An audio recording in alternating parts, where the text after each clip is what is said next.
All right, Bohemian Rhapsody, we're going to check out some problems that I assigned you tonight, and I didn't do them all, but I did some of them to get you going, and if you have any questions, just email me.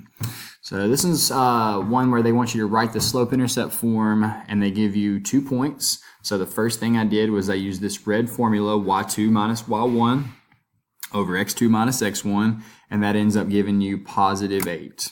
I then used the second formula where I plug 8 in for the m, and I just picked this first point 0.3 to plug in for x1 and y1.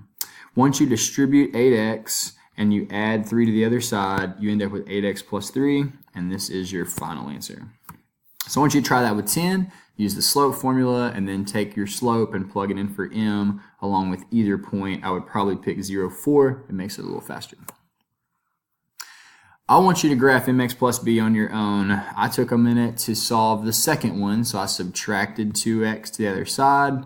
I divided everything by -3, so -2 divided by -3 was positive 2/3. 9 divided by -3 to be -3, and then I went and found those points.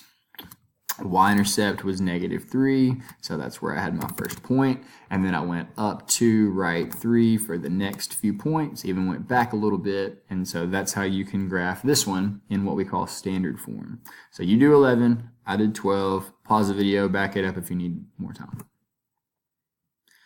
Absolute value, so we talk about shifts. This right here has no shift left or right. However, the second number does have a shift up 4. So instead of it starting at the origin, we started it at 0.4, and then it reflected down because of the negative that you see here in the very front. So it's going down 1/1 in both directions. Now the second one has a different shift. This right here tells us that we shifted left 3, not right, but left. And then this right here tells us that we shifted down 4. So you can kind of look at these values, this 3, -4, and it's not 3, -4, but it's -3, -4. That first sign is kind of lying to you. And that way you can find what's called the vertex, and then you can just go up 1 and over 1 since the slope here is positive. So next we have graphing, or solving each system by graphing. So what you saw me do is start at -2. And then I went up 1 over 1 to get that first line. And then the second one starts at +2, but it goes down 3 and over 1. And then the point of intersection is the answer, 1, -1. So because I did number 12, demonstrating how you solve for y, I want you to do that for number 16. However, you need to do it for both equations. And then I want tomorrow us to kind of look and see where do these cross. So what point exactly are they being solved for? What point goes in and makes both of them work? Okay, so substitution, what I've done in the first one is I have basically replaced -2x plus 2 here for the y, basically setting each of the expressions that have x in it equal to each other. So now you need to get x by itself. So I will demonstrate how that works. I'm going to subtract 7x from the right to the left. These are like terms. Gives you -9x plus 2 equals 11. And then I'm going to subtract 2, and you can start to see how this is going to work out. -9x now equals 9.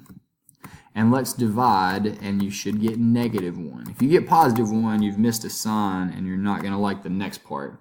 So we now have to plug that -1 in up here, and I'll just pick the first one.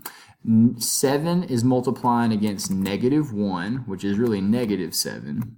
And I'm adding 11 to figure out that y has to equal the value of 4.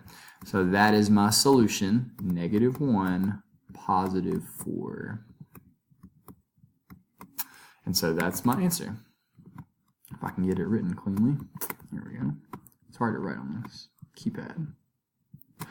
Alright, so this one is similar but slightly different. I plugged in -4x minus 2 in for y in the first equation, and now I have everything that's got x. So I want you to solve this one. Just distribute, get x by itself, and then plug that in for figuring out what y is, kind of like what I did in the number 17. So again, your answer should be an ordered pair, x and y. Elimination, the first one's level 1. These are ready to go. If you notice, you have 6y and negative 6y. So I'm going to add the two equations together. 2 plus negative 8 is negative 6x. This is 0. 16 plus 8 is 24. And I'm going to divide to get negative 4 as the x value. I'm now taking that and plugging it back in for x in the first equation. So I did that down here. 2 times negative 4 plus 6y equals 12. This comes out to be negative 8. I'm now going to add 8 to the other side, and that's how I'm getting 24 over here. And then divide, and you get 4. So that answer is negative 4, positive 4. But on number 20, it's a level 2 problem. It requires me to start by multiplying the second equation, negative 2 times 10, negative 20. And that allows these to match, but now they're different signs. I just rewrote the second equation below it, or the first equation right below that.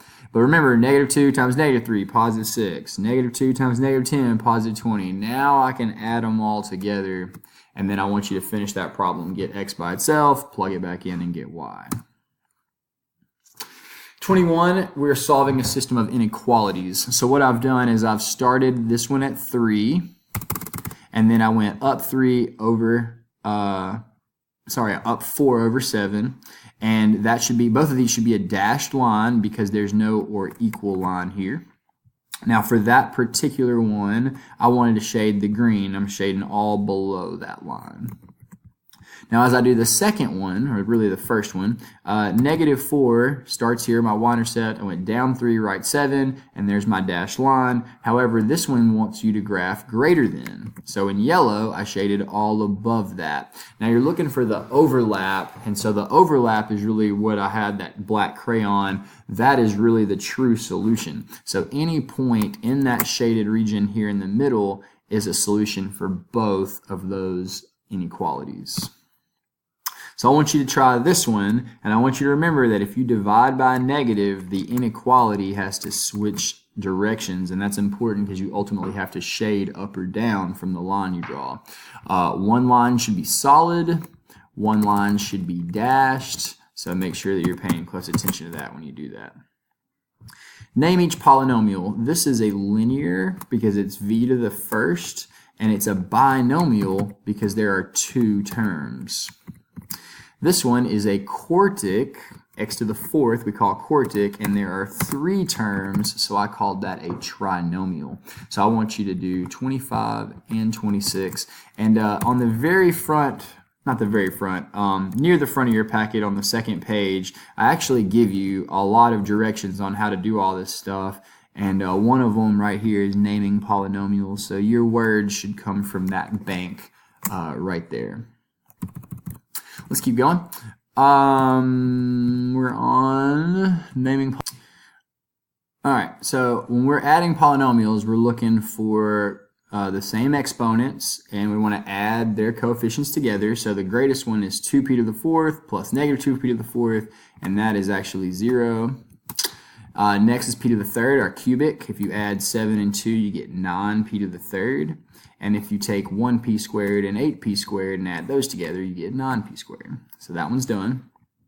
I left this one for you, but I did start the idea of when you're subtracting that second polynomial, all those signs have to change. Now when you put these together, do not change the power. The power should stay the same to represent what terms you grouped together and combine their like terms. I feel like pretty much everybody's going to do okay with 29 and 30. I demonstrated 29. This is distribution, so I'm multiplying 4b to both of these terms, and then I'm distributing negative 7 to both of these terms, and then I'm combining the like terms that we see in the very middle. So pause the video if you need more time with that, and then I want you to demonstrate how this works, and then of course when you have 4 numbers, turn the 2 in the middle to be 3 numbers. Should have a quadratic trinomial for that one. Factor the common factor out. This is basically GCF that they're talking about. They want you to find the greatest common factor, pull it out front, and it should distribute to be what you started with. So I did 31 and 33. 24 and 80 have a greatest common factor of 8. So when you divide both of these by 8, you get 3x plus 10.